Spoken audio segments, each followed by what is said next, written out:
Buenas tardes, como ayer, si quieren levanten la mano. Front.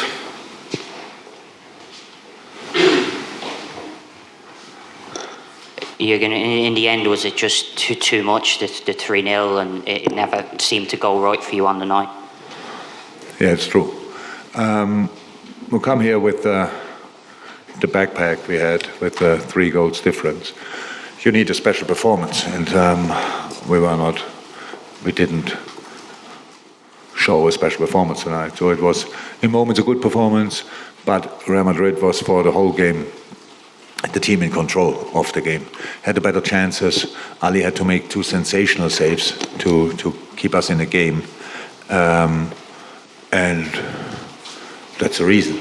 So again, if you want to get through, you need to be outstanding. If you want to win the game, you need to be really good. And again, Madrid was the better team, and that's why the right team went through to the next round.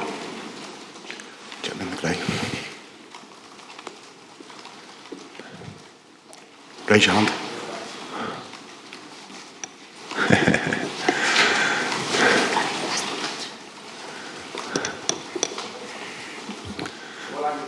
Carlos Vicente de... From Radio Marca. I imagine that for you it has to be a very complicated day, but I don't know if within you're being angry. Have you been able to assess the detail of the hymn, the You Never Alone in the stadium? Were you able to appreciate that? I would have, if I would have heard it, but I'm too old maybe, but people told me, my staff told me after the game, so it's a really nice gesture. So we are 2 heavyweights who meet each other quite frequently in international football. I think it's clear that we respect each other a lot, and that whoever did it is doing something like that is a really nice gesture, I have to say, absolutely.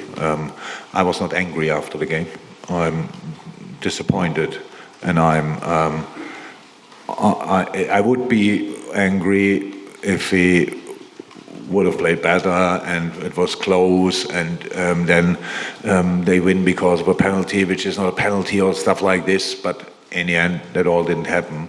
Real Madrid was just a better side, and I'm long enough in the business to respect that, and that's it. José Padilla. From Defensa Central. Do you believe that this Real Madrid is the favorite to win the Champions, especially seeing the superiority of the match?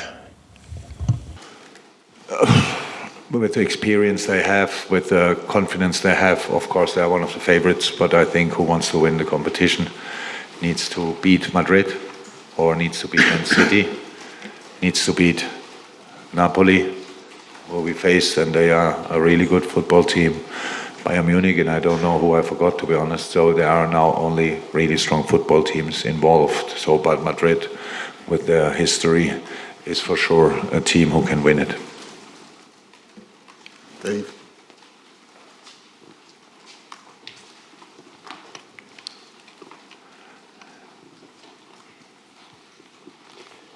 Jurgen, it was a difficult night, but a night in the Bernabeu, it does show you and the team how important the Champions League is and what's at stake. So presumably that's the message for the rest of the season now to get into the top 4. Absolutely. It's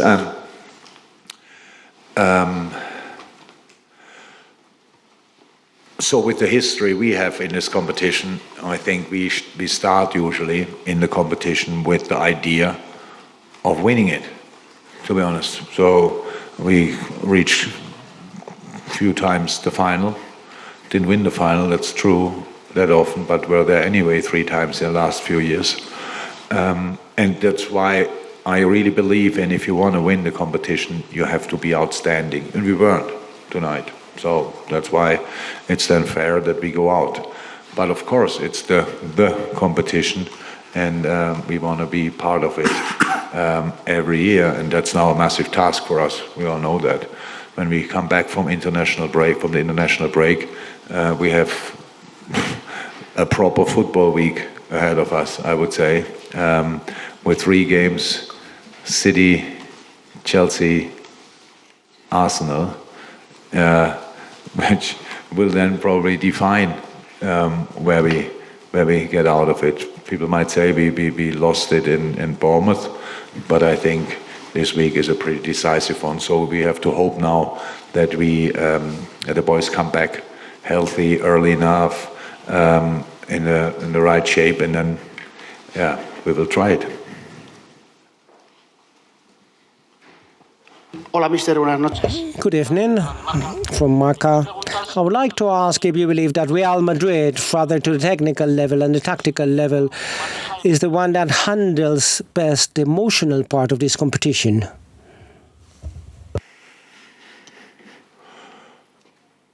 Probably yes, but that's something they used to handle it the best way. Now we have to see if they can do it again this year. They have the right manager to do that for sure, but there are other teams who didn't win it for a while and they want to go for it 100%. So unfortunately we have to watch these big games now from distance, but yeah, I don't know who will win it, to be honest, so but it will be exciting to watch. Good night, Mr. Klopp. After the game that you guys talked a little bit about the potential penalty by the end of the game, and that also discussed the penalty last night between City and Leipzig, and that in his words he said that this might not be football. Could you please elaborate a little bit on the problems that maybe the VAR system is facing in recent years? You can imagine I'm not in a perfect mode to discuss general football issues, but these two things now. Last night, if the whole world agrees it's not a penalty and two guys think it's a penalty, then something is wrong. Tonight, I think that the VR took the ref to the screen and asked him to watch it again. I don't know exactly what he's doing there because it's a clear deflection. I cannot deflect it from a closer range. I don't know how it goes quicker. So it's a clear deflection. So the VR just looks at it, just deflected. Keep on going. So everybody again with the football brain thought it's not a penalty. So I arrived there and I'm talking to Carlo and he said, that's not a penalty, it's deflected. I said, I know, but he sent him still to the screen. So there's something not 100% right. But in the end, it was not a penalty, it was not decisive. If they give the penalty, I think last night it was a bit more decisive than this would have been now. But in the end, that is not our problem tonight. But in general, I think it would be cool if we are there to make the right decisions, not the wrong. Jurgen, you're right. Carlo Bianchi, English for Corriere del Ticino. Which are your goals for the remaining season? To reach Tottenham, because it's very, very important on, which kind of point of view stay in the four. Thank you for reminding me. Yes, our job is to squeeze absolutely everything out of this season, what's possible. It's a strange one so far. Just our recent two games, obviously a sensational performance against Manchester United, which is a really good football team, and then a really bad performance against Bournemouth, which is a good football team as well, but we should not lose this kind of game. That put us again on the more pressure than which if we would have 3 points, I think then everybody really could felt or smell our breath if you want. So there's again distance because other teams won their games. But again, I said I cannot sit here now and tell it's clear we want to be top four. But if we can do that, we will decide on the pitch, not here in the press conference. Carlos. Just a quick on the first two substitutions, Jogo and Darwin coming off, that was just to try and change it up. There's no injuries or anything like that with those two? Yeah, I think for Diogo it was clear that he should now not play extremely long because he's still coming back from a long injury. And you could see that the game got harder and harder for him. He had these little fouls there, 1, 2, 3. He's not a player who plays foul usually, how we all know, so that he comes a bit late. So no risk with him, and you have options on the bench. Yes, and Darwin looked like he was not on his absolute top level as well, and then we need to defend that side as well because conceding a goal is not helpful in that situation. And and if we can change like this, that's why we did it. Yeah, we wanted to mix it a little bit, that's true. Thank you, everyone. Thank you. Bye-bye.